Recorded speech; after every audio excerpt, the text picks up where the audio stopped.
I have a right to face my accuser, Your Honor.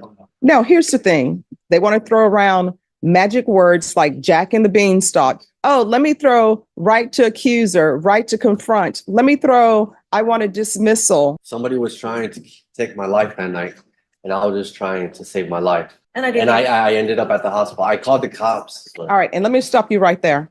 Drug use. No, ma'am. You're telling me you never used any drugs? The courtroom is alive with tension as this sovereign citizen walks in, thinking he can outsmart the system. He believes that shouting magic words, like right to accuser or dismissal, will somehow make the law bend in his favor.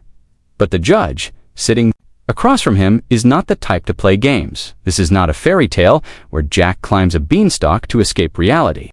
This is real life, where choices carry weight and consequences hit harder than excuses. The audience can already sense the crash that is about to unfold. The air is thick with defiance and desperation, and we are about to witness if this man can stand firm against the truth, or if his own arrogance will bury him deeper than he ever imagined.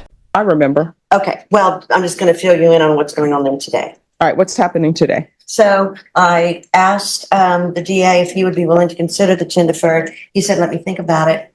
We did enter the plea fully and officially on the 4 silent. Mr. Hernandez then tells me he wants me to put in a motion to dismiss for prejudice, and I told him there is no such thing because, you know, judges bust plea bargains all the time. That doesn't give you a right to dismiss. And so then he says, well, he wants a jury trial. And I said, well, we have entered the plea on the 4 silent, so the judge may or may not allow you to withdraw your plea, and then that's what he wants to speak to you about. All right. All right, we can go on the record. Yes, ma'am. I just didn't understand what I was signing. And Excuse She me. hasn't started I'm sorry. yet. I'm sorry. All right, and let me stop you right there.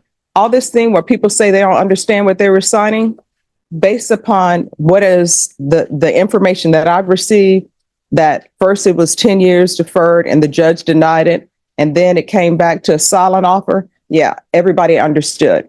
Court is calling 2023 CR 10221, State of Texas versus Joe Hernandez. Can I have parties announced for the record for the state? Daniel Escobar for the state of Texas. For the defense? Suzanne Kramer. All right, and are you Mr. Hernandez? Yes, ma'am. All right, a plea was entered in this case on, let me see what date is stamped on here, on April 22nd, 2024. According to the plea bargain agreement, punishments to be assessed at 4 years in the prison. There's a $1,500 fine, and the state is silent on the defendant's application. All right, with regards to the plea bargain agreement, the court, of course, does not have the PSI because we're coming back. Can someone tell me what his criminal history is? Judge, I don't have a file on the applicant. Basically, I could be off on this, but my memory is some minor misdemeanors and no felony convictions. Mhm. So counsel, do you wish to have a PSI done, or do you wish the court to make its ruling? Honestly, Judge, based on his criminal history, and of course, you don't have the benefit of the interview with him, but Mr. Delgado and Escobar and I can fill you in on part of the, I think it was part of this plea bargain too, was evaluation for Mick. There are definitely some mental health issues going on. You can tell by reading the report, but you do not have the benefit of having that in front of you. But I do feel confident, of course, it's up to him to go forward today. All right. So I am reading the police report, and based upon the police report that I've read that are in the stipulation, there is documentation of bizarre behavior. And I don't know, based upon the police report, if that bizarre behavior was drug induced or if there's some sort of mental health issues. Which is why I think we had dual, right, with Mick, or was it just Mick?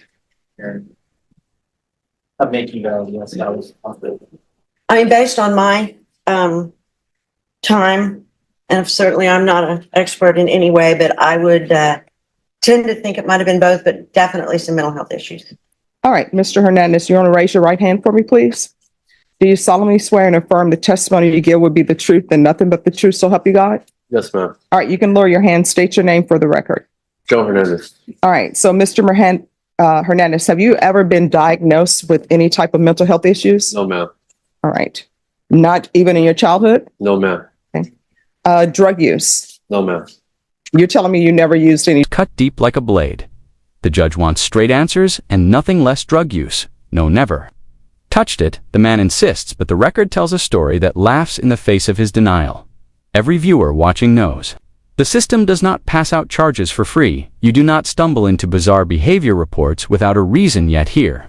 He stands, claiming innocence as if his words can erase the weight of evidence. The tension mounts with every word, and it feels like he is building a fragile house of cards in a storm that is moments away from tearing it all down. I'm an alcoholic, yes. I drink, but that's it. All right. So in the stipulation, they're saying that you were exhibiting bizarre behavior. Somebody was trying to take my life that night, and I was just trying to save my life. I was asking for help. And I didn't want to die that night. Somebody came at my door trying to kill me. And I did. And I ended up at the hospital. I called the cops. She has the phone record that I called the cops asking for help. I ended up at the hotel. I did everything wrong, yes. But I was just trying to save my life that night. I didn't want to die that night. I didn't want somebody to take my life for no reason.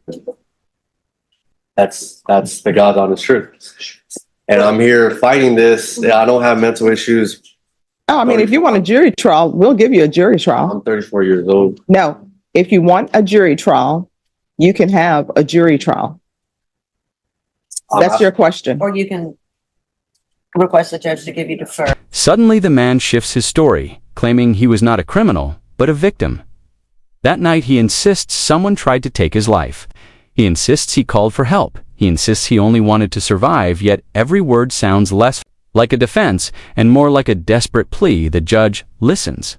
Unmoved, the audience feels the cracks forming in his story. The man declares he has no mental health issues, but his erratic testimony betrays him. He wants the jury to believe he was trapped in chaos, but what we see is a man trapped in his own And then that way you know that you know what the end result's going to be. I have a right to face my accuser, Your Honor. Now, here's the thing. And this is what I don't think people understand. We can go off the record. Everybody thinks that they can be an attorney without a license. They want to throw around magic words like Jack and the Beanstalk. Oh, let me throw right to accuser, right to confront. Let me throw, I want a dismissal.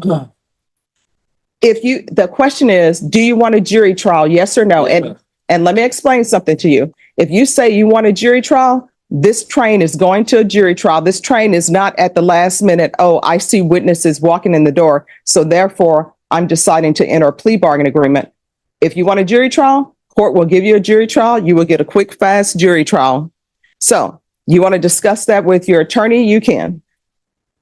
You all want to discuss that? I'm good with the jury trial.